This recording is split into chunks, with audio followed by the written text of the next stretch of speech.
आज मेथी मलाई मटरचा प्लॅन होता, पण तो फसला. कारण विषय काय झाला, क्या बात कर रहे हैं?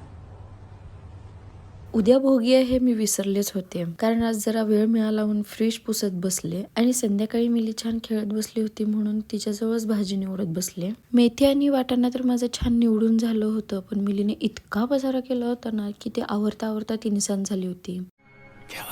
मग काय, सगळी तिची खेळणी भरलीत आणि बाल्कनी आवरून घेतली. आजकाल माझा सगळा दिवस ह्याच्यातच चाललाय. ती पसारा करते आणि मी आवरत बसते. मी नेहमी सगळ्या पालेभाज्या मिठाच्या पाण्यात धुवून घेते कारण त्याच्यामध्ये एवढी घाण असते.